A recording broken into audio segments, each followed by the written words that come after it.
And I really do want to get us kicked off here quickly.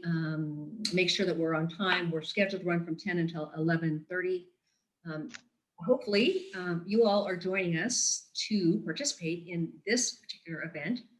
It is going to be a discussion of the book, Purpose and a Paycheck, Finding Meaning, Money, and Happiness in the Second Half of Life. And we are going to be joined by Chris Farrell, who is the author, and I will get to introducing him in just a minute. I do want to set some ground rules. I'm going to guess that this is nothing new to any of you. We will ask that you please mute yourself. It just can be distracting if you hear a phone ringing in the background, rustling of paper. So please do mute yourself. You will have a chance to ask questions. Please do chat into the chat box if you have a question. Michael Hare is going to be manning our chat box and flagging us for questions. And I know Bob and I and Chris will probably keep our eyes open too. We'll specifically stop as we go along too to engage with the audience to kind of get your specific questions. I also want you to know we are recording. You can see that little button in the corner. We had several people drop us an email saying, I signed up, I can't make it. I want to be able to watch this later. So it is being recorded. Bob has generously offered to host it on the Colorado Senior Lobby website. So anybody who's registered will get a copy of this to be able to follow up and watch after the fact. I do want to let you know that there are two organizations that are sponsoring or hosting this. One is Colorado Senior Lobby. The other is Aging 2.0, the Denver chapter. I'd like to introduce Bob Brocker. Some of you will already know Bob, but Bob describes himself as a retired transportation business executive who stepped off the treadmill of travel and work about 10 years ago to put his time and experience to work as a volunteer advocate for aging Coloradans. I think it's interesting that Bob suggests that he stepped off the treadmill of work. I would suggest he stepped off that treadmill and just jumped right onto the volunteer treadmill. Very involved and active as a board member and leader with A Little Help, Colorado Senior Lobby, Dr. Cog's Advisory Committee on Aging, and AgeWise Colorado, and other organizations. Bob, can you just tell, some of the people probably know about Senior Lobby, but some probably don't. Can you offer just a little bit about that and, how they could learn? Yeah, real quick. We've been around 41 years. We are an organization of all volunteers, nonpartisan. Our task is to educate and inform and advocate.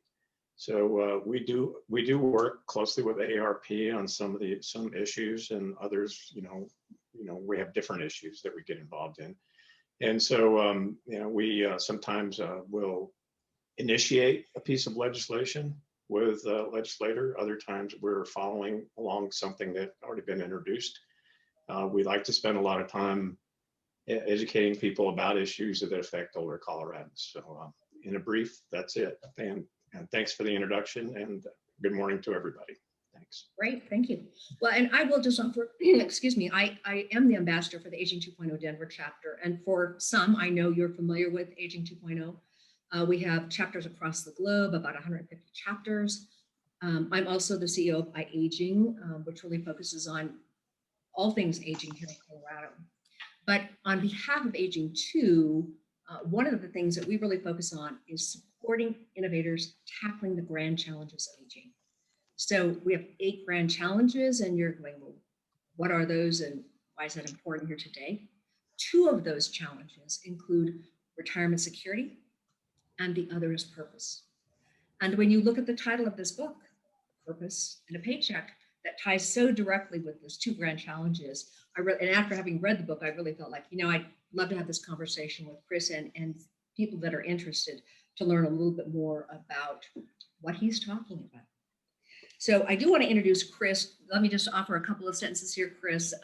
Chris is currently senior economics contributor at Marketplace, American Public Media's nationally syndicated public radio business and economic program. He is also economics commentator for Minnesota Public Radio and host of its series, Conversations on the Creative Economy. Love that title, Conversations on the Creative Economy, as well as a columnist for PBS Next Avenue and the Star Tribune.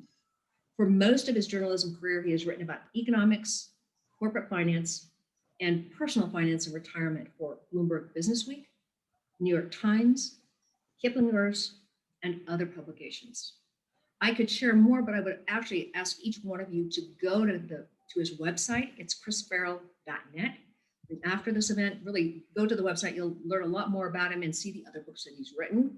It is CHRISFARRELL.net. So, Chris, you have written 5 books, with this being your most recent. We are delighted to have you here today. Thank you Oh, so well, much. thank you. Thank you for having me. It's just wonderful. I am actually going to turn over to Bob we're going to start with some questions, and then we'll figure out when we can pull you all in to be involved as well. Sure.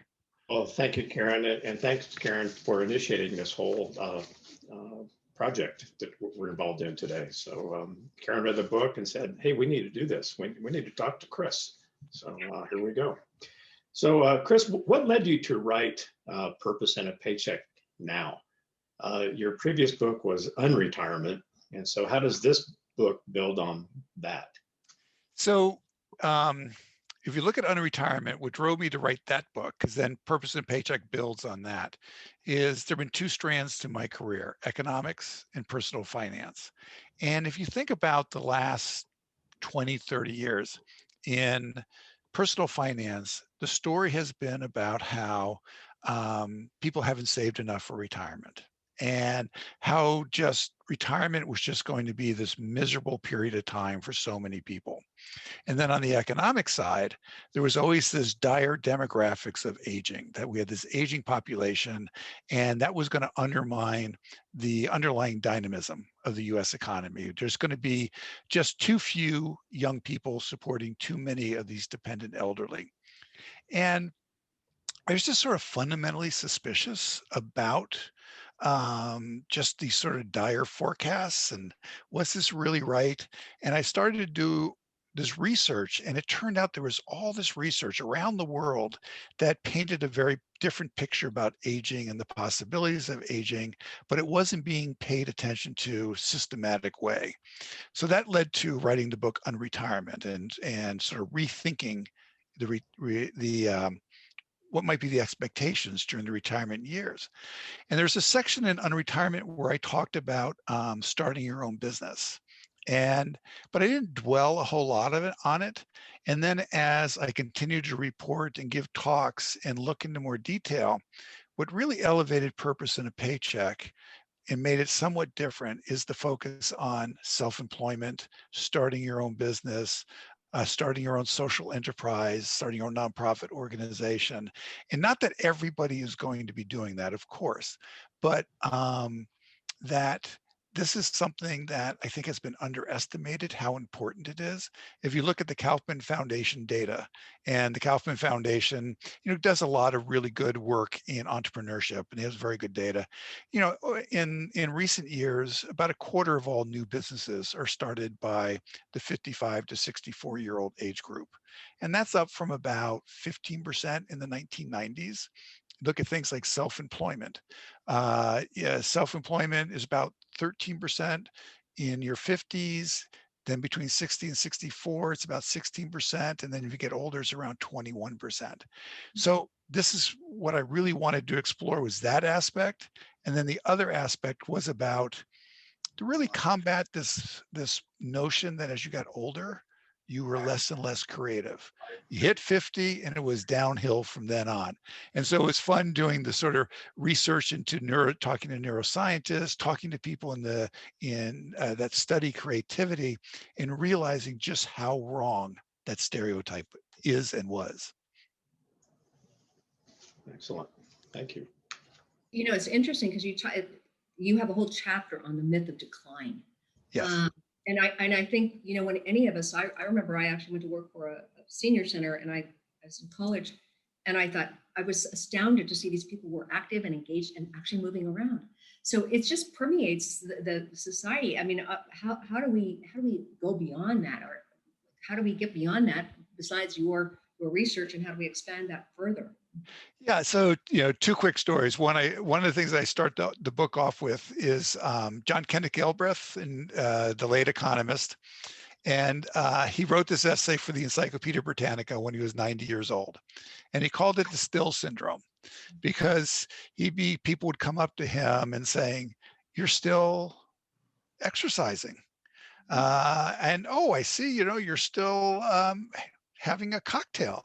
And then he said his favorite was, people said, hey, you're still alive. And what he calls sort of like the still syndrome. And I think it's kind of just like a wonderful story. It's a wonderful essay. As I say, he wrote it when he was 90. And he said, yes, I'm still writing, I'm still exercising, I'm still engaged, and I am still having a cocktail because I enjoy having a cocktail. Um, the other thing is part of the research for the book back in what it would have been probably like 2017. Uh, I flew to New York. I live in St. Paul, Minnesota. I flew to New York and went to the Museum of Modern Art, and there was an exhibit of Matisse, and it was of his cutouts, which is probably most of us, the very famous cutouts that he did, at the pool, and the famous blue nude, and they're all these wonderful cutouts. It's kind of sort of like the height of his creativity. And what I had learned is that Matisse had done the cutouts in the last decade of his life, and he died at at age 84. And he'd also done it after having colon surgery, and they didn't think that he was going to survive the colon surgery, but he did. And so here's this artist, and he did this creative work really, in the last decade of his life. And then when you start looking around at other artists and you begin to realize Louise May Alcott, that she wrote, it was published age 65, and she wrote it in her early 60s. A River Runs Through It, which one of my favorite books. McLean wrote it when he was 73 years old. He had retired from the University of Chicago. And you just start looking at all the arts, and then you start looking at the crafts, and then you just sort of realize that for so many people, and what the research shows is that if you're creative in your 40s, you can be more creative in your 50s, and you can be more creative in your 60s, because you build on your experience. And there's this talk that was given by the late Steve Jobs at Stanford University in 2005. It's a wonderful talk, and it's online if it's really worth listening to, or reading the transcript. And one of the things he highlights is the importance of being able to connect the dots for creativity. But as he says, you can only connect the dots looking back. And so much of creativity is connecting the dots and looking back. And so I think this is just we have stereotypes, they're deeply ingrained. And yet what the research shows us, and I really think if we think about it, the people that we know, just what you were saying at the senior center, if you sort of really think about it, creativity does not decline with age. It can actually grow. Well, and I think it's one of those things that we just have these old stereotypes in our mind. I'm part of something called Changing the Narrative, and we think of it as being ageist. Sometimes I'm wondering, is it really ageist, or is it just we're really evolving because we're living decades longer and life is changing? I think it's a combination of the two. One of the I find it really frustrating. And actually, I think there's one aspect of this pandemic, maybe a positive that comes out of the pandemic. Not many positives coming out of the pandemic, but maybe. But one of the things that drive me crazy is the stereotypes about older people and technology. And you can't do the technology. But you think about my first office job. I had an IBM Selectric, and it was so exciting because if you didn't hit the enter button, you could erase the line that you had just typed. But you go from an IBM Selectric, then we went to the dedicated word processing machine, then we're with the PC, the desktop, and then we're with the laptop. I mean, if you think about all the technology that people have absorbed over the years, we can learn technology very easily. And now if you go into any assisted living center, people are on Zoom, just like we're on Zoom. It's just not that difficult. So I think one of the stereotypes that may be breaking down out of the pandemic is the notion that, if you get older, you can't deal with this technology. There's an article in the Sunday Washington Post, and it was a condescending article, but the underlying message was really important. It was about the fastest growing group in terms of online buying, online consumer, is the 65 plus. Now, it makes complete sense that that's been happening during this period of time. But what the assumption of many of these managements had been that people wouldn't do this. They wouldn't understand it. They wouldn't know how to do it. And it was kind of like, no, we need to do it. and they're doing it. So Yeah. I'm hoping that that stereotype about technology, that people will not be able to hold on to that any longer.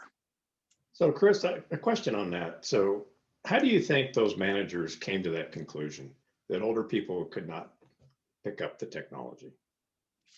I think it has to do with a previous it probably came from a previous generation, where there was a brief period of time where people did retire around age 60 to 65 and really walked away from the workforce. And so it just kind of became something you walked away from the workforce. So yeah, and they didn't get involved in a lot of things. Now people are, as you mentioned, we're living longer, we're healthier, we're better educated, we're learning all the time. And so we're actually just doing the technology. But the stereotype just sort of evolved, I think, from watching an earlier generation. And it's just no longer true. It was probably never true, but the opportunity was less. Now the opportunity is there. I mean, I was mentioning earlier about self-employment and starting your own business. One of the reasons why so many people can start their own business is because of technology. It makes it actually practical. Steve King, he's a small business consultant out in the Bay Area and really has wonderful data. And, for his data, for the typical person who starts a business 55 and older, it's $5,000 or less. And most of that, because in your office is probably the home, or maybe it's the garage, or a room in the apartment, or your pre-pandemic a co-sharing workspace. But most technology really allows many people to start a business without risking their 401k or their 403b or their retirement savings. So again, there's an incentive. There's a reason to learn it. Thanks. It's interesting because I do think that even I had stereotypes about older people and technology. I know many of the people on the call are familiar with Senior Planet, and you probably are too. Yes. Yep. Planet Oats. I was on the second call that they hosted here in Colorado, teaching people about Zoom. I remember sending a note to Tom Camper. There are 40 people on the call. There are 60 people on the call. There are 80 people on the call. There are 100 people on the call. And people are saying, I didn't need to know it before. I need to know it now, and I want to know it. Yeah. So that motivation. Yep. I would ask, as you travel across the country, you're hearing from older people saying, yes, I want to continue past 65. I want to explore this entrepreneurship. I want to find work. I want to stay connected and engaged. What are you hearing from those people who are older? So what I'm hearing is there's much more demand for continuing to work um, than there are companies and organizations willing to hire. What was the dialogue, the conversation was truly changing, I think in 2019, started to show up in some of the surveys AARP does on a regular basis and other organizations, because if you remember back then, managements more and more were complaining about labor shortages. They were worried about not having enough workers. And that did seem to be shifting a mindset from this person is going to retire to how can we retain this person? When you look at industries that are typically more friendly toward people continuing to work longer, there's a strong economic reason. So in many states, with nursing, or with doctors. I mean, remember, I know, and I'm sure some of you know doctors who 20 years ago no longer wanted to be on call. That was the signal you need to retire at this point. Now it's sort of like, well, what do you want to work? 0.6, 0.5? And the same thing very much with nurses. One of the companies that I visited was Herman Miller, and you all know the Aeron chair and what they manufacture all is made in America. And they have, like many manufacturing companies, an older than typical workforce and highly skilled. So they came up with some programs to keep their workers around longer. So one of them that was particularly striking, open to anybody. Anybody can do it, but you could take up to 12, it had to be consecutive. You could take up to 12 weeks off a year, or it could be 2 weeks or 3 weeks. And you maintain your service, you maintain your pension and your health insurance. And what they found is that people would go move their parents down to Florida, they'd repair that garage that they wanted to do, might explore starting a business, do all kinds of activities, but then they would keep coming back. And so it was a way to keep the skilled worker around for a longer period of time.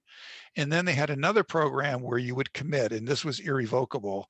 You would commit to a 2-year retirement period, and you would gradually go down in your hours. And part of it is you needed to train your successor. And the people that I interviewed, they all said that was weird at first. But then you got used to it. And also, I think many of us enjoy being a mentor. And so you like enjoy that mentorship aspect of things. And again, that was to sort of phase people into the retirement. So we're seeing more and more of it, but we still need that tight labor market in order to get more companies and organizations to embrace it. You know, there was a movie that came out, I don't know, 4 or 5 years ago, maybe, the Robert De Niro. Oh, The Intern? Called The Intern. If you haven't seen The Intern, you should see The Intern, because he plays an older guy who starts at a new company as an intern. You know, he doesn't know anything about, not very much at least, about that particular business, but he wants to learn, so he becomes an intern, and he ends up being a mentor to a lot of younger people who are working there. Which reminds me of the point about when you do retire from your career, your job that you've done for a long time, and you want to get into something else, maybe, or there are opportunities available for you, but maybe you've got yourself put into a box where you think, well, this is the only thing I really know how to do. And instead of trying to do a real skill assessment for all the skills that you have learned along the way, besides that one thing. So could you talk about that a little bit, Chris? I think it's really important that you mentioned skill. And, you know, all of us are sort of, you know, get defined by our job, defined by our titles, and yet your skill set can be very different. And I interviewed a woman who was totally surprised at what she ended up doing. She was 30 years in the sustainability construction industry, and just got tired of the airports. I mean, it was just basically airports and hotels, airports and hotels. And she went for a company, she would give talks, a lot of talks.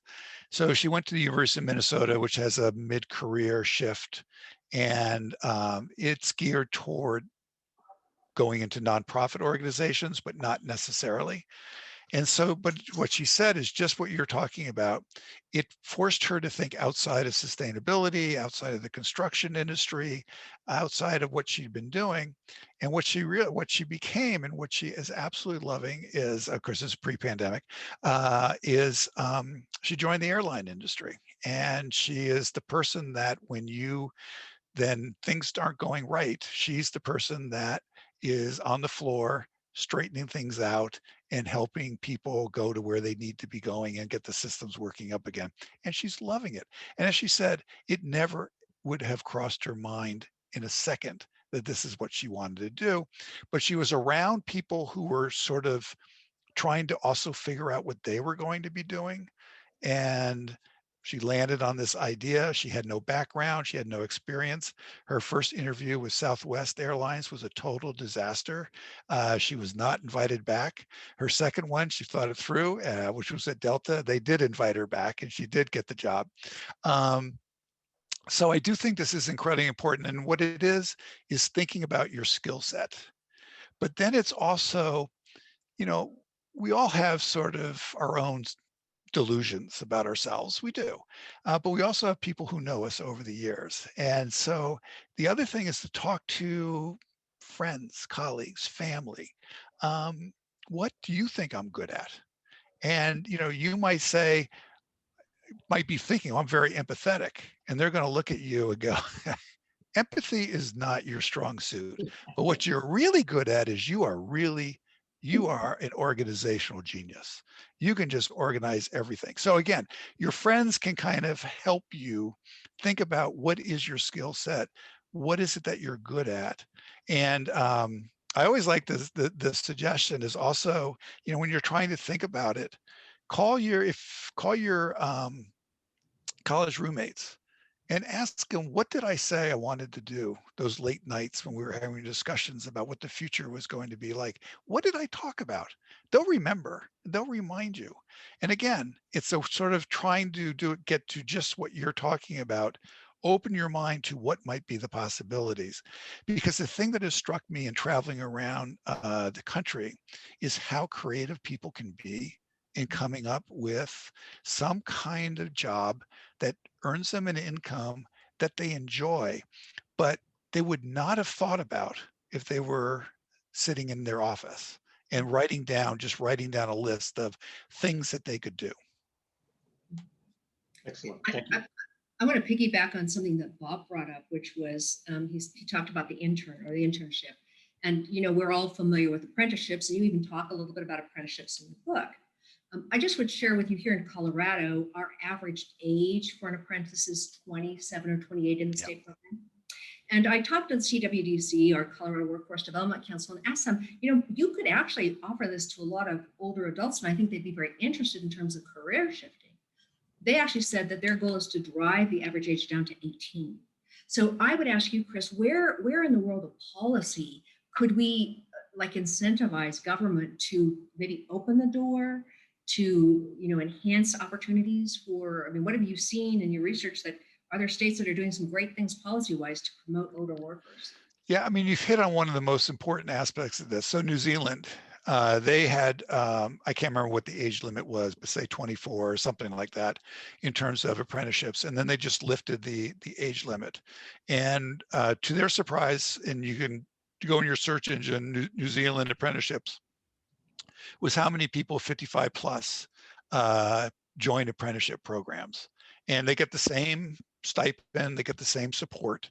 And, it was usually a way of a career shift. And so I think that this, and there was a report that came out, I think probably by the White House Council of Economic Advisors in 2017, probably, might have been 2018. And they looked at training of the older adult. And past age 40, you can't see any public dollars at all being spent on the older adult. Now, of course, these are graphs and figures, so I'm sure there's a program or two, but really there's not that much programming devoted toward the older adult. So this is a huge opportunity.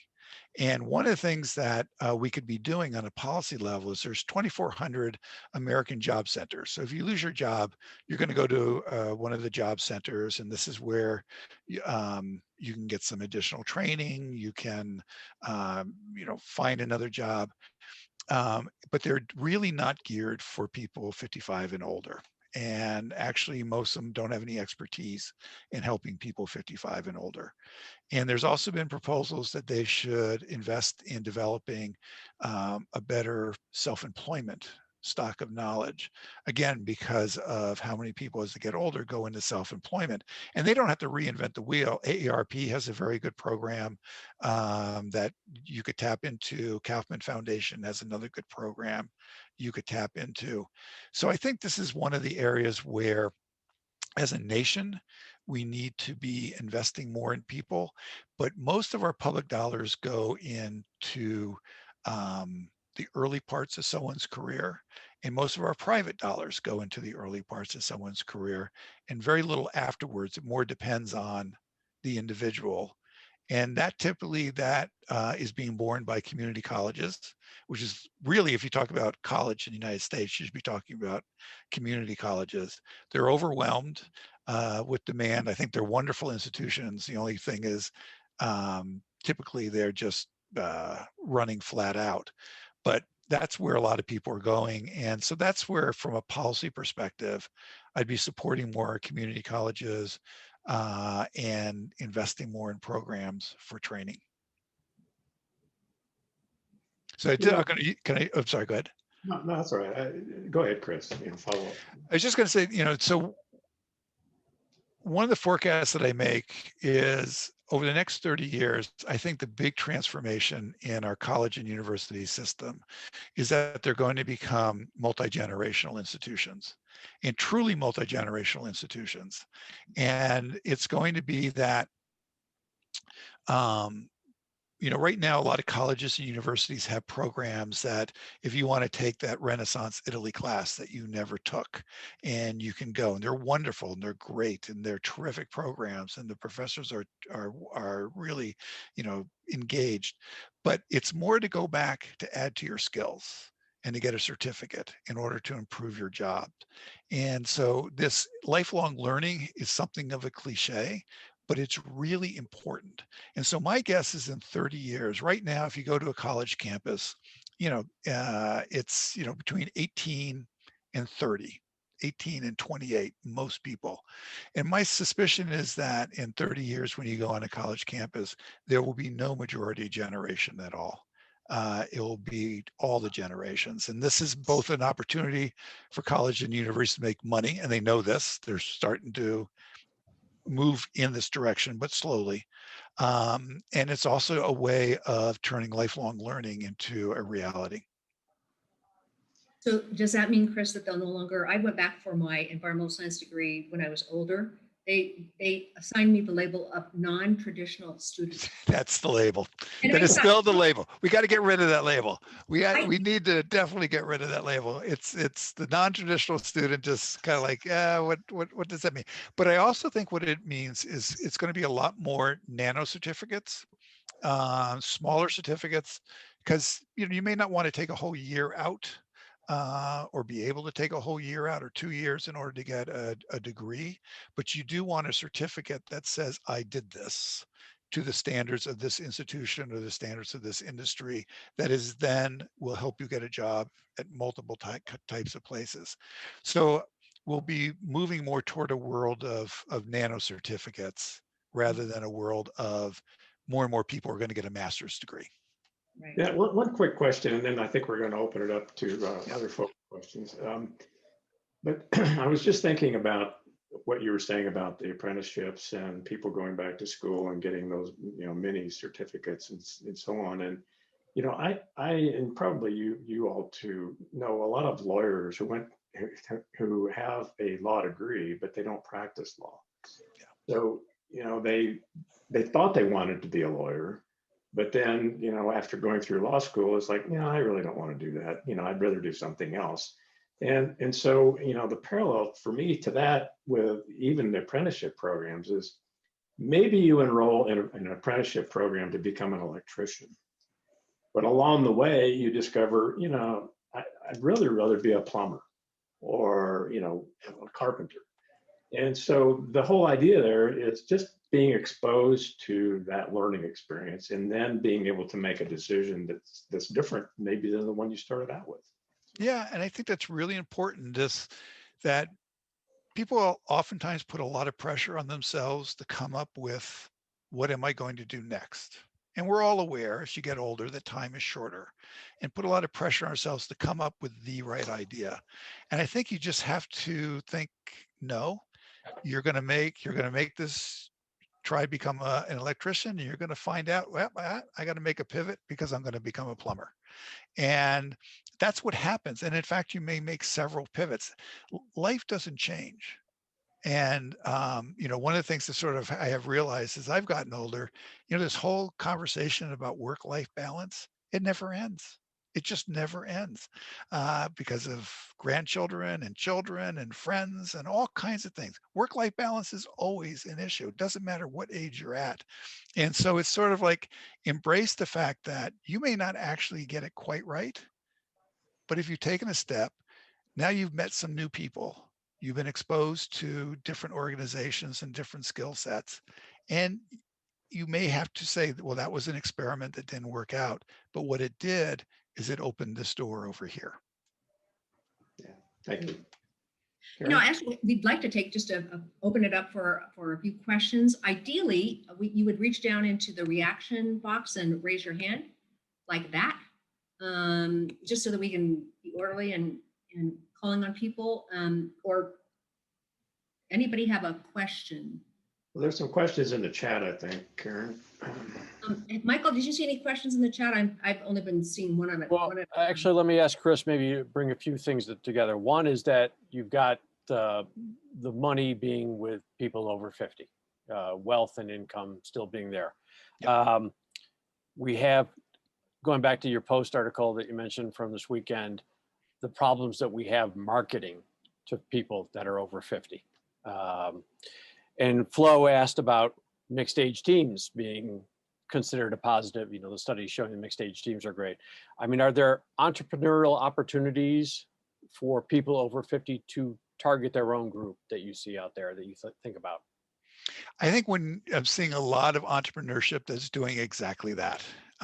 In the social enterprise side, it's just as people get older and they see they want people to help them work longer, they're sort of starting social enterprises that help people to continue to work longer.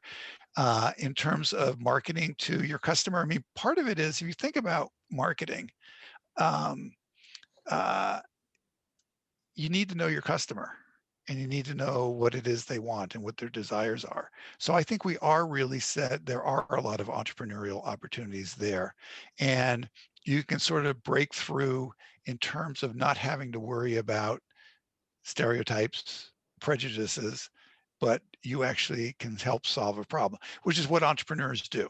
Entrepreneurs solve a problem.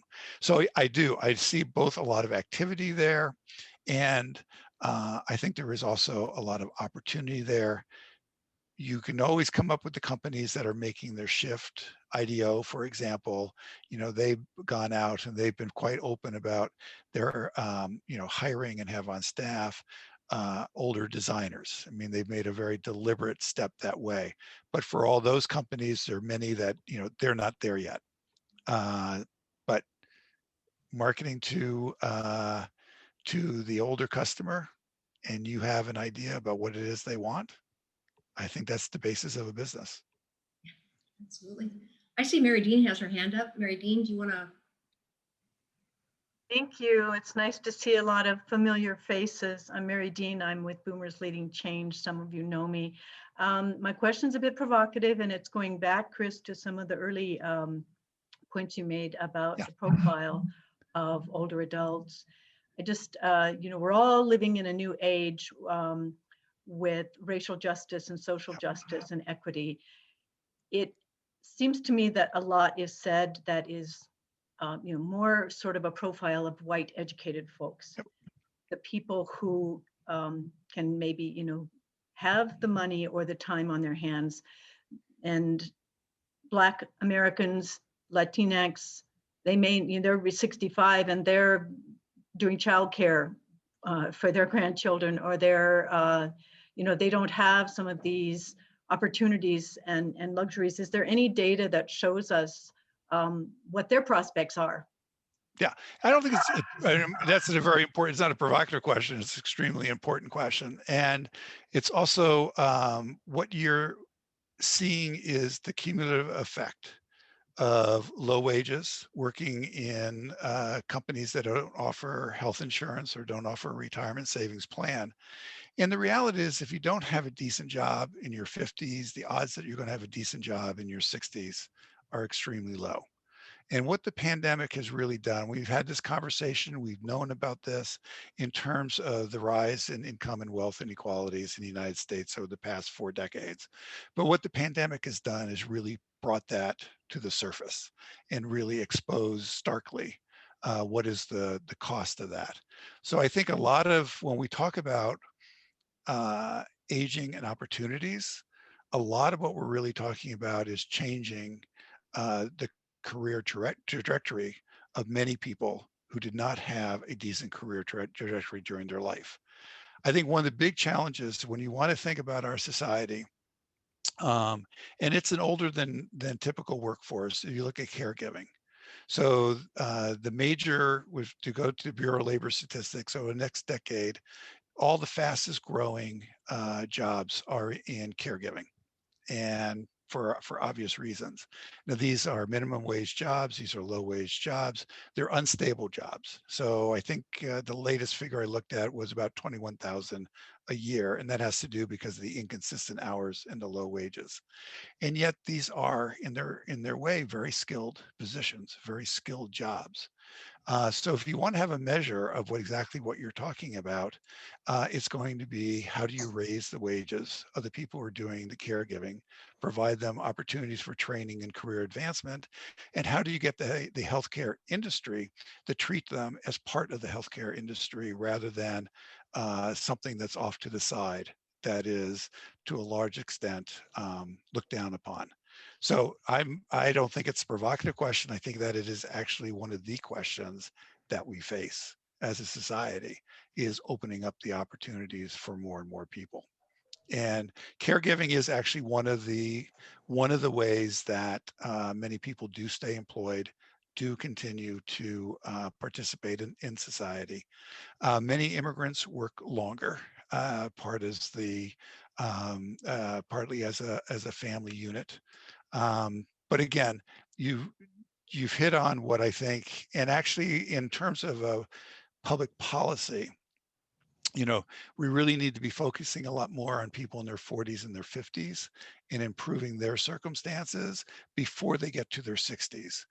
Because by doing that, what then you're allowing is for opening up the opportunities that we're talking about more easily toward a broader group of people. That's what inclusiveness means. Other questions? Gosh, I can't believe it. I know most, I won't say most, I know a lot of people. You guys are not timid. Please do ask questions. We want to engage you. So as we're waiting for people to think of a question, I would ask you, Chris, with the pandemic, we've seen a lot of shift towards flex work and a recognition that there's some variability in that flex work, not just location and hours. Does that, or has that opened doors? Do you think, will that open doors for older people? Just because we can now flex work from home and I don't maybe have to be there all the time. Yes, so there's a lot of controversy around flex work, and a lot of the controversy is legitimate.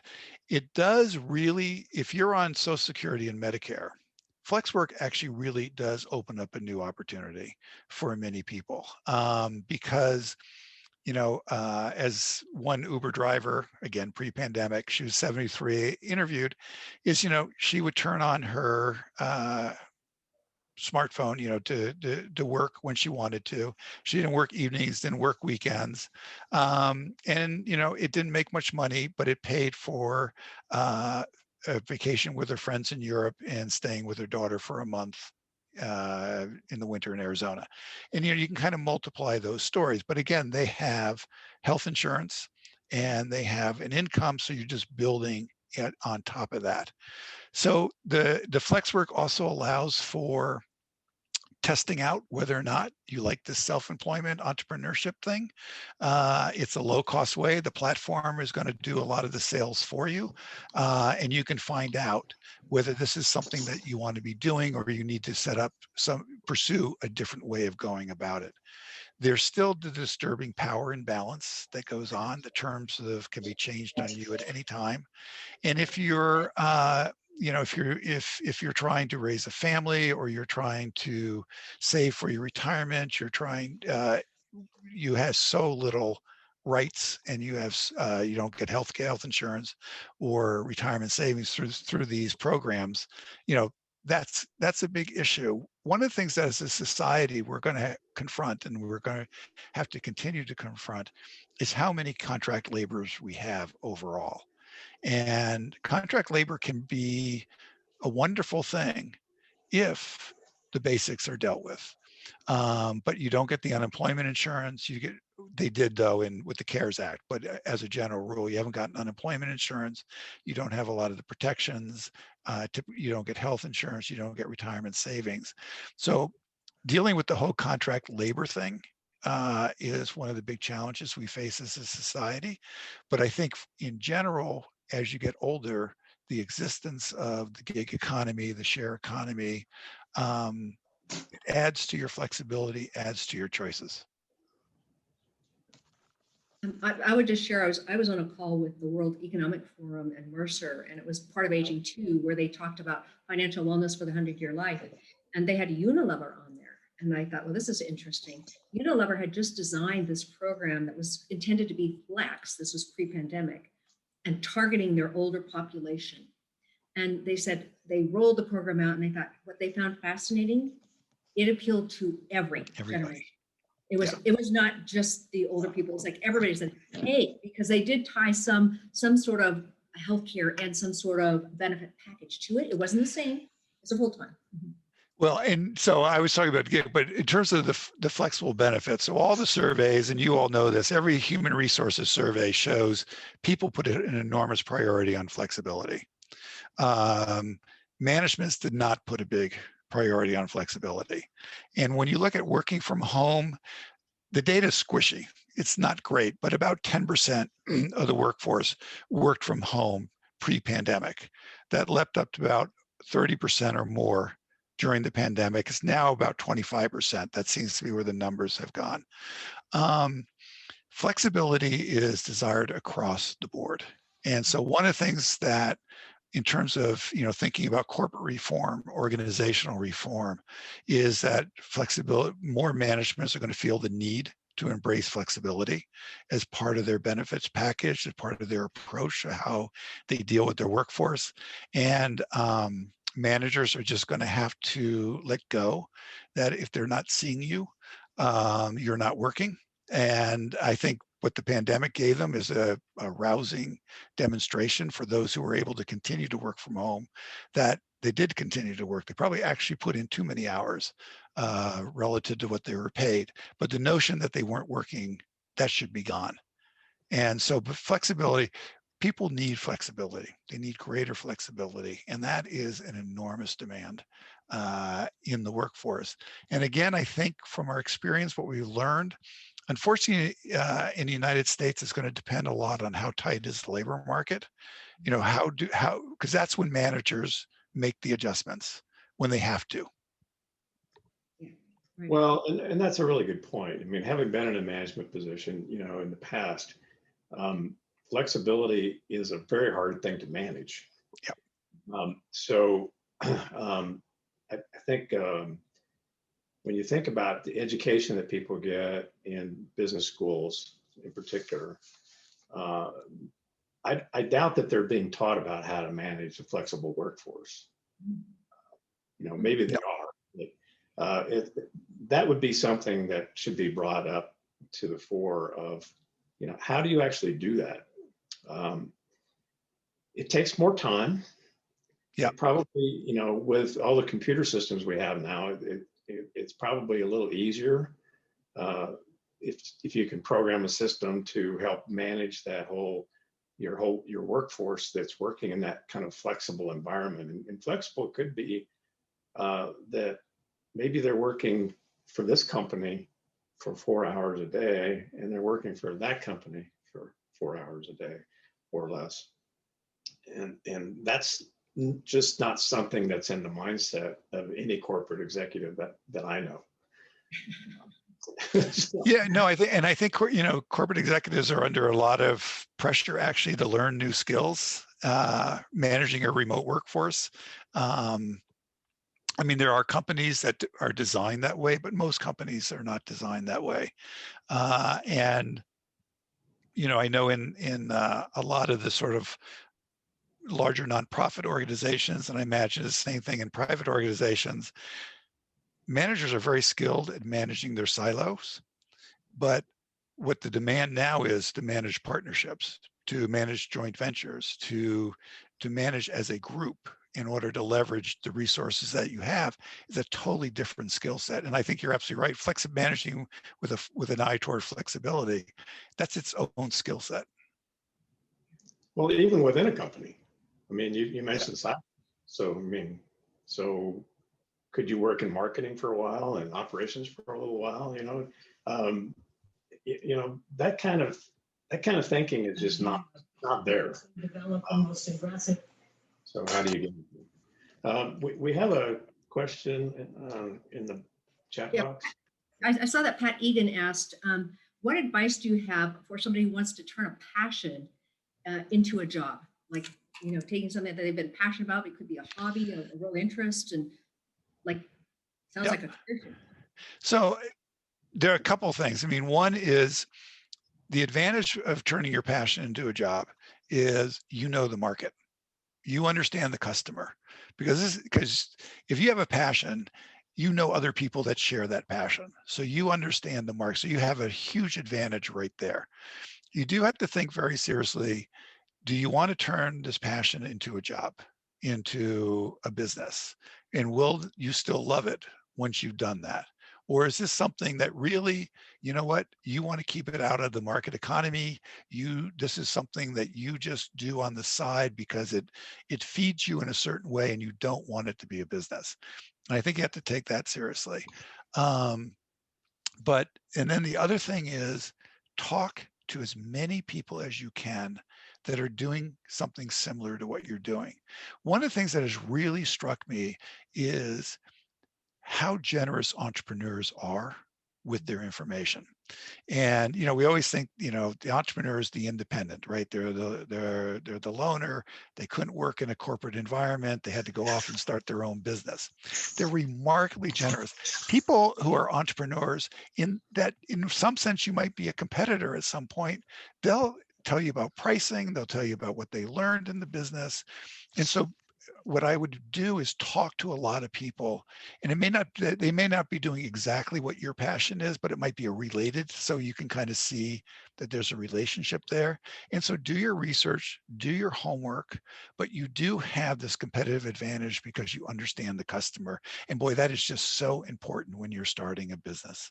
And the other thing, just to toss in there, you have to run the numbers on your personal finances. So what do you really think you're going to bring in as an income? And is that okay? Does it work for your personal finances? If it doesn't work right now, if you take some steps, could it work in 2 years? And so therefore, as you prepare to launch your business, as you shift your mindset toward a business, you're also setting up your personal finances in a way that you can do this without causing yourself any sort of financial problems.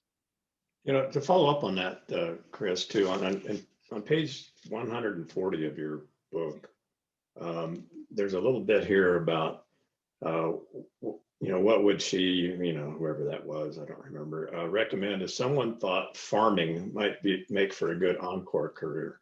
And, she would have them think first about their life goals and then take some time to write down the key points about that day and the life they want to live. And then there's some of these questions. And one of them is, do you want to wake up at 5 a.m. or ease into the day? So those kinds of questions. Can you talk a little bit more about that? Yes, she had a career she grew up in the Bronx. She had a career in media and nonprofit organizations here in Minnesota.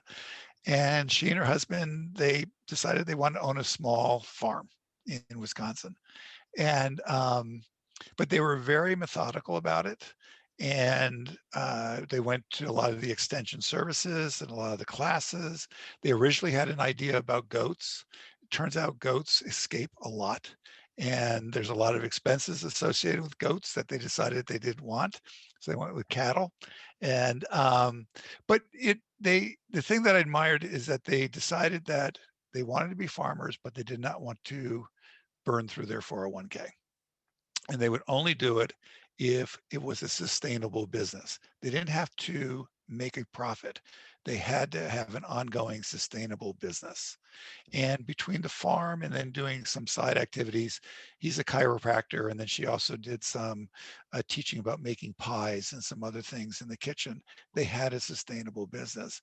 But what I admired was how much research they did, how methodical it was, and how they tapped into expertise. I had a person not that long ago approach me, and they wanted to get into the landlord business, own a fourplex. And they were asking me, did I think it was a good idea? And I said, well, have you talked to any landlords? And they said, well, no. And I said, well, look, there's lots of landlords. There's landlords associations. You have to talk to landlords about what's it like to own and run a fourplex, and what are the issues that you're going to be dealing with, and what are the regulations. And so before you make that kind of a leap, because you think that would be a good business for you, tap into all these resources, because fourplex owners will tell you or just go to their conferences, which are now being on Zoom, but just go to their conferences, ask lots of questions, do your research. And that's what they did, the farmers. And, you know, it's, and so they took both their finances seriously, but they wanted this to succeed. There's no guarantees, but with research, you can really limit your downside. There's another question in the chat. Mary Dean asks, can you speak to the soft side of the changes we go through our work life, e.g. the loss of identity as attached to our profession? What if we took a part-time job with a low profile? Yeah, so I remember a colleague of mine, wonderful colleague, and she asked me to go out for lunch, and she had good reviews. She's a valued colleague, but she said she felt invisible, and she just was invisible. And so we talked about that, and it was time and she took that as a signal that it was time for a change, to go somewhere where she wouldn't be invisible. And my advice to her was, what she really liked doing was selling.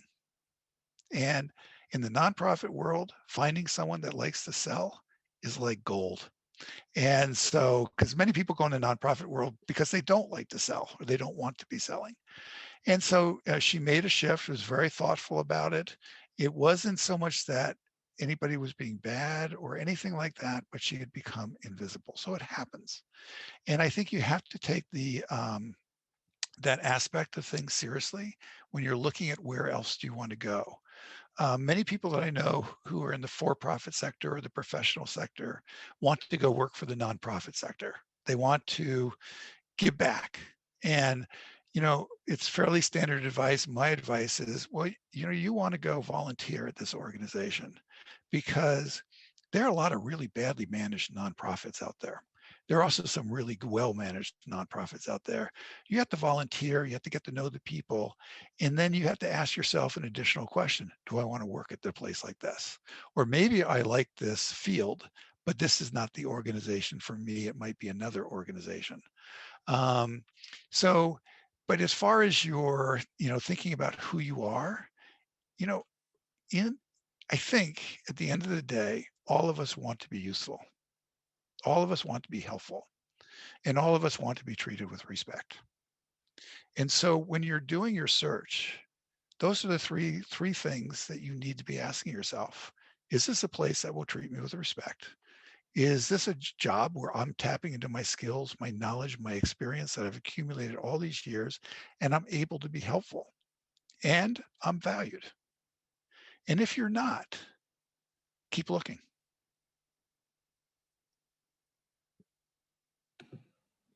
So I would ask, I'm going to just shift us back for a second. Anybody, again, if you have a question, put your hand up, type in the chat, we'll try to catch it.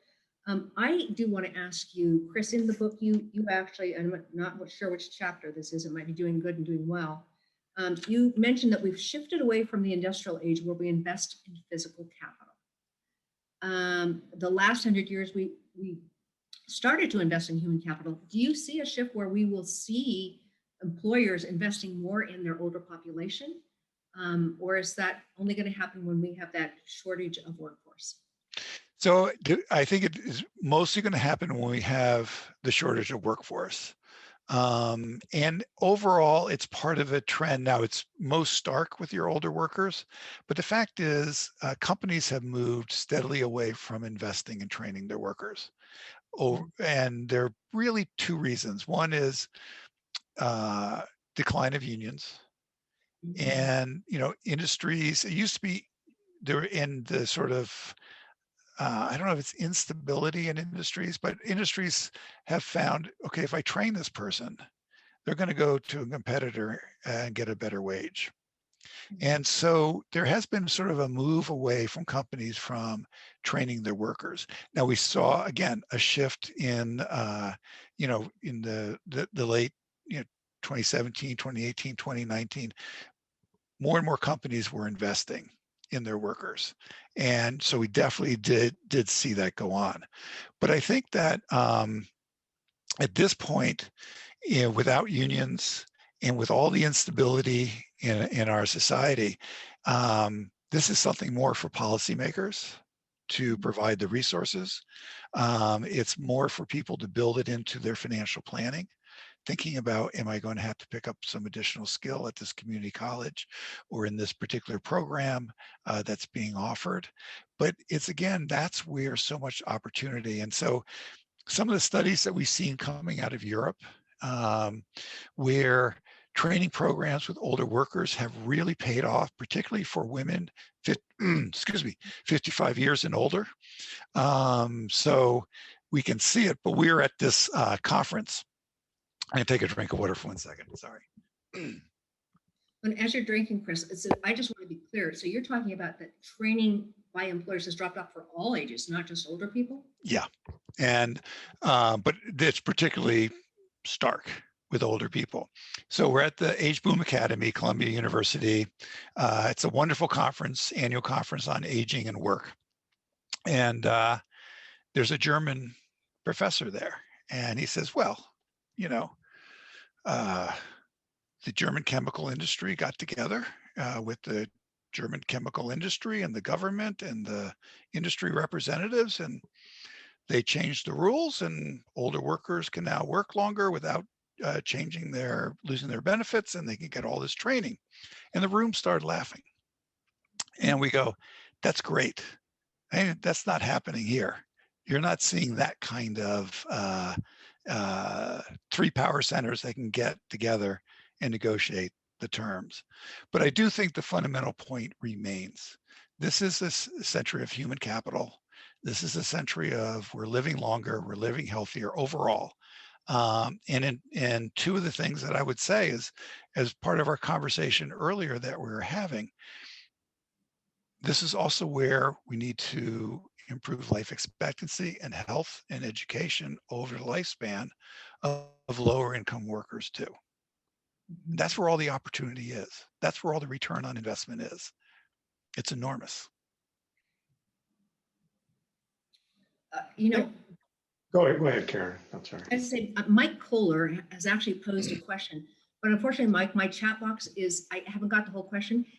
I know you're in here somewhere. Can you just undo your mic and ask your question directly, please? Sure. I totally agree that, especially from I'm in the business of dealing with employers about meeting their needs and so forth, right? That's what my day job is about. And they frame it in the context of shortage of workers, but they say they interpret it as shortage of the correctly skilled workers. So maybe you could discuss a little bit where that intersection is, because in Colorado especially, undeniably the demographic of older adults is growing and growing. So so as a society, we can't have us just sitting around doing nothing. Can you talk about the intersection, therefore, of what employers say, hey, we need people with the right skills, and how can we, as the older adults, be equipped to meet that need? So it's really a shortage of skills, not people, because we have plenty of people out here. Right. And I actually don't think we have as big a shortage of skills as many managers will say. What they're really saying is, I don't want to spend any money training this person. I want them to come with the skills that I need, and I don't have to invest in training beyond the initial onboarding stuff that people will do.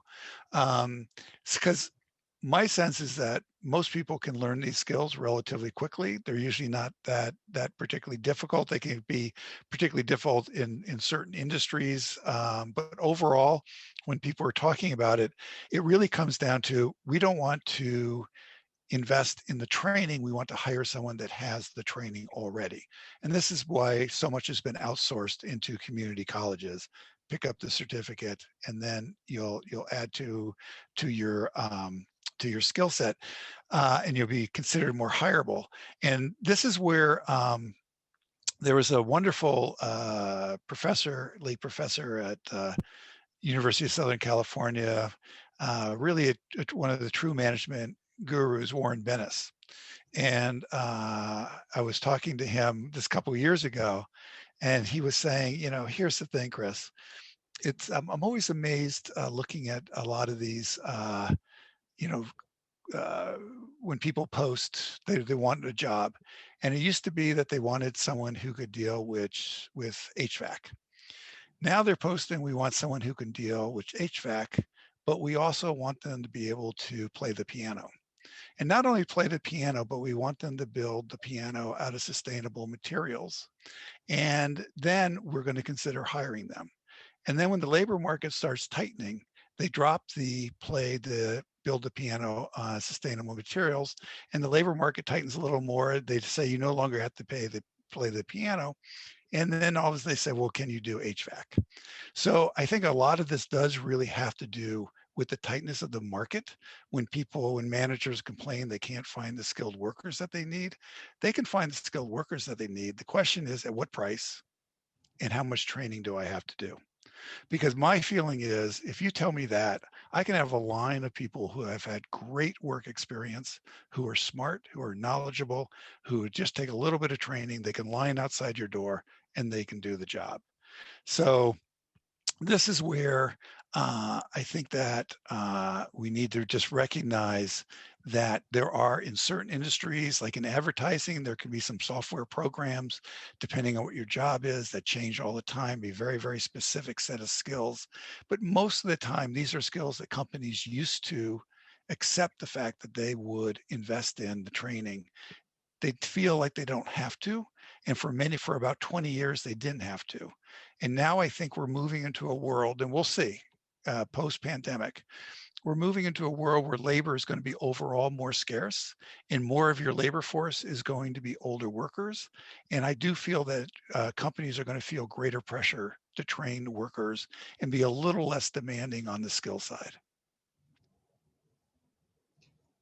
You know, another thing on the training is that, you know, a lot of companies that I'm familiar with, at least, when it's time to cut the budget, it's like training just, it's gone, like Gone. and so it's not considered to be a high priority. And the other thing about training, from my experience at least, is, you know, you have a tendency, at least in a large organization, to develop a core of professional trainers. And after a while, you know, that becomes kind of a rote experience for them. And they sort of lose the contact with the actual people who are going to be, whose work they're training people to do. So I think that, you know, somehow some of the companies that have these professional training organizations need to introduce sometime during that training period, they need to introduce people who are actually working in that area to come in and talk to people, as opposed to just having the trainer. So anyway, I don't know how to, you know, maybe you'll get a chance to talk to somebody about that at some point. But. Yeah, no, I think that's important. It's also, you know, on the training thing, now one industry, and just an anecdote, but one industry that does spend a lot on training are your big consulting firms. And they do spend a lot on training. And it was interesting, one of the biggest, I was having a conversation with them a couple of years ago on their training, and it was about technology and what, you know, we've been talking about, and how they revamped their technology training, because they had a not mandatory, but essentially mandatory technology refresher when employees, partners would reach age 50, kind of bring them back to speed. And what they realized is they had to push that back to about age 30 or before, because the people they were hiring were coming in, had genuine skills, but they're then hired, they're in an airplane a lot of the time, they're working many hours, they're starting families, and all of a sudden all this technology knowledge that they supposedly had, you know, it goes a little bit by the wayside. So the training program that they were using for the 50 and over, they moved all the way down to people who had just been there for a few years, and actually just sort of decided just to keep that refresher course going the whole time. because of the demands of the work. Interesting. Thank you. Chris, I would ask, you've talked about this, the tightness of the labor market is really going to drive employers to do things. Are employers looking at the demographic shifts?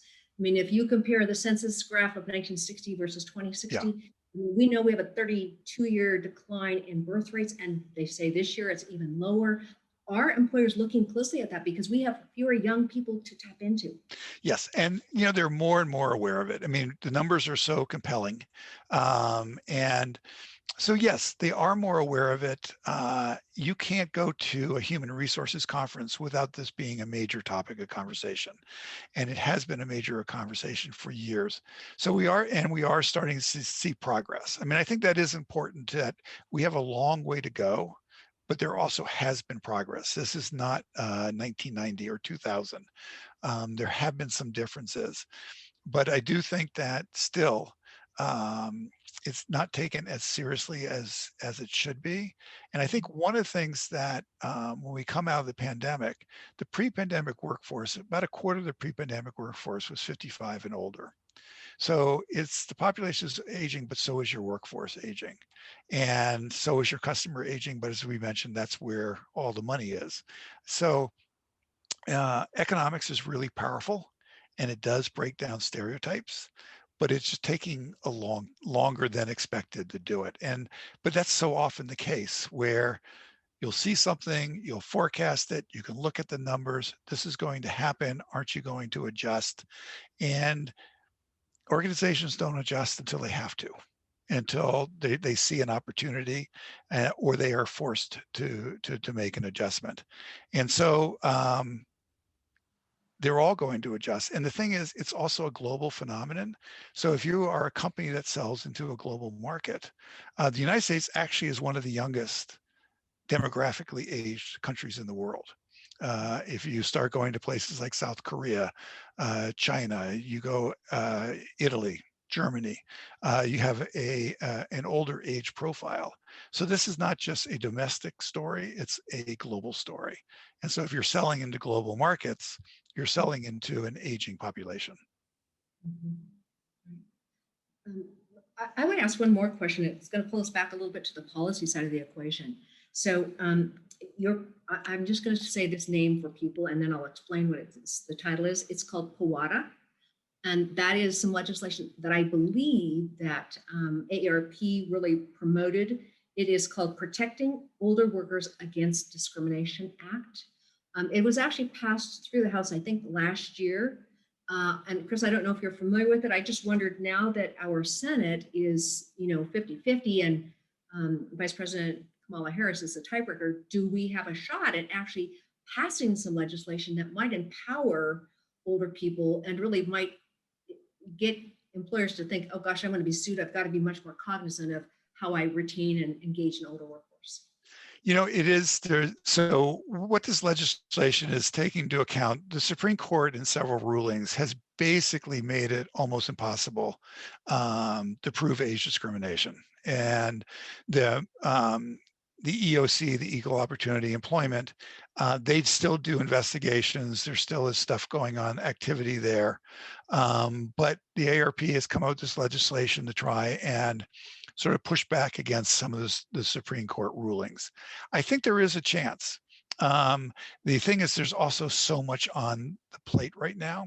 So when you look at the Biden administration campaign and taking campaign promises seriously, one of the things that they did emphasize with older workers was a sustained effort combating age discrimination. And so I think partly was this legislation was in mind. So it's definitely going to happen. The question is, with the other priorities that are going on, where does it fall? I don't think that you can say that aging and retirement are top of the list right now with the Biden administration. But this is one of them where you could see some activity. You also might see there's been a long-term push to create some sort of national IRA, national 401k. And with the success of a number of states that they've had with their state-sponsored IRAs for employees who work at companies, typically small businesses, that don't offer their employees an employer-sponsored retirement savings plan, you also might see a push in that direction. And the financial services industry was very opposed to it during the Obama administration when this was proposed. But it appears that in the intervening time, the opposition has really weakened. And in fact, large parts of the industry have come around to this is probably a good idea overall to do. So that's another area where you might see some activity. The other thing will be on the labor side, and this gets into the age discrimination, because this is an unusual group of economists that are in the Biden administration. They're all labor economists. Janet Yellen was a labor economist. Cecilia Rouse is a labor economist, head of the White House Council of Economic Advisors, and a number of labor economists have joined the administration. So there is this sense that this administration is going to be focusing on labor to an unusual extent compared to other administrations. And so age discrimination would fit into that push by the administration. Go ahead, Bob. I was just going to ask, do you think there's anything that can be done at a state level? I mean, use your state for an example, related to what you were just talking about at the federal level. So in terms, yes, I mean, I think that on the state level, you know, again, working with the EEOC, there's a lot that can be done on the age discrimination side. And I think there's a lot that can be done on the retirement savings side. I mean, and now we have a template. I mean, frankly, most states should be adopting that template now. My state has been studying it. At this point, I just say, run the Xerox machine and copy California's, copy Oregon's. Looks like it works. Not been too many problems with it. And so I'd like to see some quick action on that front. Particularly as we come out of this. Our state governor just proposed his budget, and the budget is really geared toward how do we take advantage of coming out of the downturn that we're in, You know, or have been in. as we talk a little bit about this policy side of the equation, it always baffles me, and maybe it's because our legislators look from year to year or a couple of years. If we look at budgets of states and the federal government long term, it's hard for me to understand why they wouldn't immediately gravitate towards incentivizing or providing opportunities to have older people continue working. If they don't work and they have savings, we will become board, very well connected to the state in its many programs or the federal government. Yeah, and one, I don't understand it. Two, it does get at a core debate that runs throughout. There is an argument that, which I disagree with very strongly, but it's, if you just cut benefits enough and life is miserable enough, people will have to work longer. So we don't need to provide caregiving services. We don't need to provide training. We don't need to be spending money. What we need to do is just make it so that people don't have any other choice. That is, to my mind, a terrible way to approach it, and doesn't get to the human potential and the human possibilities and a better society and quality jobs. But the conversation that we're having, if you're in Washington, D.C., even before some of the current difficulties, really still the conversation in Washington, D.C. is dominated by the frail elderly, and we can't afford all these old people. That is really what the conversation still is, not so much about what we're talking about. And even on the state capital level, where there's a little more of this going on, it still hasn't risen to the top of the conversation for many policymakers, despite, as you mentioned, these very clear demographic trends. Other questions? We've probably got about 8 or 9 minutes left. We are interested in hearing what you all want to know. Yeah, actually, I have a question. I'm always figure that when you pass all this legislation, that it's the large companies that learn to comply, but probably the people we're trying to employ are going to work more likely in small companies that really just kind of ignore that legislation just because it's too complex for them to deal with.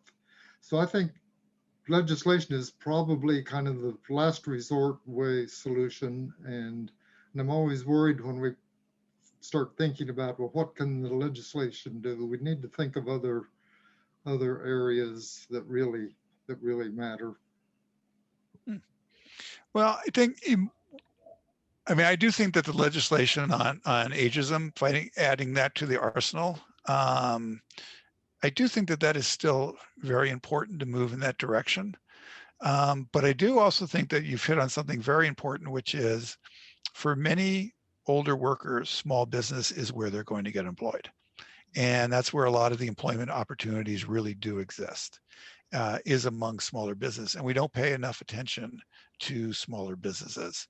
And, you know, bigger companies may offer more and more phased retirement.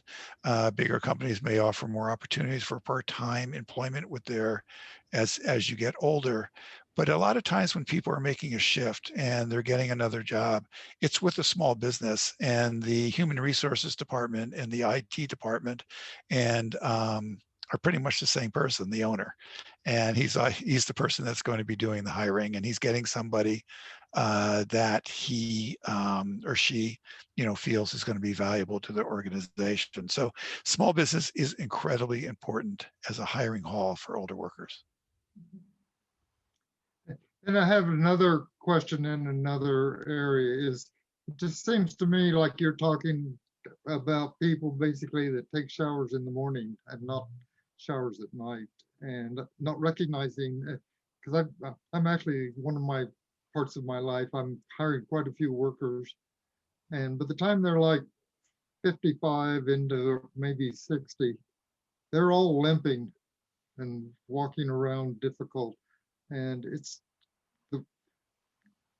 the morning people are not the same as the evening people, and I just feel that most of this thought process has gone into the more the not really the workers. So yes and no. I mean, I think you're absolutely right. You know, people can who are doing more physical labor, you know, to reach a point where, you know, the bodies are breaking down. But I also think it's really important to emphasize that many of these workers are also highly skilled, and they have real skills. And part of the book is I went to a nonprofit organization in Pittsburgh with machinists. And the machinists were in their 70s and 80s who were doing the instruction. And none of them expected to be an instructor. None of them had any, that was never part of their life plan or whatever. And they all loved it. They earned an income. They liked the teaching. It wasn't that physically demanding. It was mostly engaging. But the other thing is, the reason why the instructors were in their 70s and 80s is that the 60-year-olds, they were getting so many job offers with a shortage of machinists that they were no longer doing the instructing. It was now the 70 and 80-year-olds who were doing it. And also went to Dunwoody, which is one of our local technical colleges. And what they were talking about is electricians that, you know, they reach an age, their bodies give out. They no longer want to be climbing up a ladder. They don't want to be holding the cables over their head. But it turns out they're great estimators on job projects. And so there's a lot of retraining going on in terms of job projects.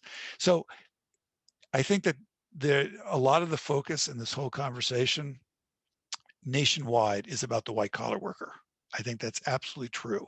I think we're underestimating what may be the prospects for the blue collar worker, not continuing to do exactly what they've been doing, but they are highly skilled and they have genuine knowledge, genuine experience, and moving into sectors, and mentorship, apprenticeship, teaching is one of those sectors that is less physically demanding, but still is engaging and taps into their skills. And we need to be focusing more on that.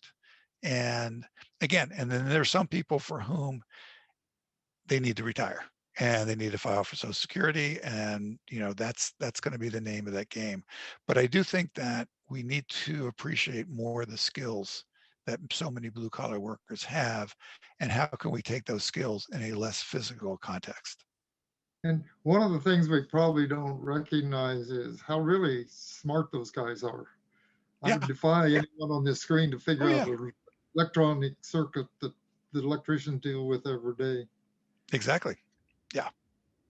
And I go down to our boiler room and there's pipes going everywhere. And I'm semi lost down there. You know, but the pipe fitters come in and they know exactly where it's going and working and so forth. You know, these people are really smart people, even though they never went to college. In fact, they may be some of our smartest people. Oh, I would agree. There was something that when I was doing reporting for the book, and someone said something that really stuck with me. It was about looking into the Karen, you mentioned about the apprenticeship systems, and everyone admires Germany's apprenticeship system. And what the scholar said is, if you are an apprentice in Germany, you can actually dream about being CEO of the company. It says in the United States, if you're an apprenticeship, you can't dream of being CEO of the company, but you can dream of starting your own business. And that we do see a lot of going on with if you think about the plumber, the electrician, I mean, starting your own business is something that people with skill often do. In Germany, they can join the ranks of white collar management. That's a pretty significant difference. Very. We need to use that as an analog and present it here in the US, right? But that could be a long road. Yes. Well, we're at about 11:27. I would actually ask, Bob, do you have any additional questions, or Chris? I don't have a question, but I do have a closing comment when we're ready. So go ahead, Karen. So. I guess we take one more question, and then I would ask Chris, as we say goodbye to these people who were so interested in joining and learning from you, what key takeaways and actions would you suggest to this audience if they are really thinking about, I'm 50, I'm 60, I'm 70, I'm 80, and I want to, I want to pursue the path of purpose and a paycheck. So we'll take one more question and we'll let Chris think about that, and we'll close with that. Anybody else have one more question? I would take a shot. Chris, I'd seen an article the other day it was on Eisenhower, and it was talking a little bit about the interstate highways, in the 50s kind of being built, and said that he had actually been on a trip right after World War I in 1919, where he went cross country, and they took military vehicles the whole way, and it took them several weeks to take this trip, and it kind of lingered with them, and they had pictures of military trucks that had kind of gone off the side of the road in Kansas as they stopped for a whole day to pull one out. And I guess going with Karen's question is, okay, somewhere between the muddy dirt roads and the interstate system, where are we right now in terms of kind of the 100-year life and where purpose and a paycheck fits in it? And what can we be doing? What are the roads we can kind of be paving right now that can make a difference right now? Tying to Karen's question, what can people be doing to start to get us headed towards that paved system of the 100-year life, if that makes sense? So no, it makes complete sense. So in technology, there's a thing called the S curve, and you can look at with telephones, you can look at computers, all kinds of things, farming, and I feel that with the S curve that we're in the inflection point where we are starting to take greater advantage of the older worker. We're starting to shift the way we think about older people, where stereotypes are starting to break down. Even as a small thing, you mentioned, reading an article, if you read the New York Times, the Washington Post, the Financial Times, they now always have articles about artists in their 60s and 70s, not about what they did in their 30s, but about what they're doing now and about some creative enterprise that they're doing. And they're no longer holding them out as unicorns. It's like, this is just sort of a routine thing they're doing. So I do think that we have made a shift. I think the economics is there. I think the demographics is there. We still have a long way to go. As an individual, if you think about getting older, we've had almost a 30-year conversation about, have I saved enough in order to retire? And that's been the conversation. And, do I have enough in my 401k? Have I put enough in stocks? Have I put enough in bonds? How is my asset allocation right? And I think we really need to shift that conversation. Savings is important, but we really need to shift that conversation that, as you get older, what do I want to do next? What skills do I need? How are my finances? Can it support a job change? Can I go and take 6 months off and get some additional education? But it's really thinking about what comes next. What do I want to do next? And building that into your planning. As an individual, I think that's incredibly important. There are little steps that you can take. I was at a conference at the Urban Institute, and it was on aging. And a variation of your question was asked, what can every individual do to combat ageism? And Ruth Finkelstein, who's she was at Columbia University and now she's at Hunter. And she said, well, tell your age. I'm 64. Well, I'm 67. When someone asks you, I'm 67. What's the, and instead of saying, well, I don't really want to tell you my age, I'm in that, no, you're 67 years old. What's the big deal? Little steps like that. And I think it's, if you're working in organizations, it's about, talking to managers about opportunities. Why don't we have phased retirement? Why don't we have a system for going toward? Because one of the things that we really need to do, and this is why we've made the inflection, but now the struggle is how do you institutionalize what we're talking about? So I would imagine most of the people in that with the Zoom, worked in organizations that have a 401k or have a 403b. And, when you retire, you get your package, and it's a packet, here's where you are.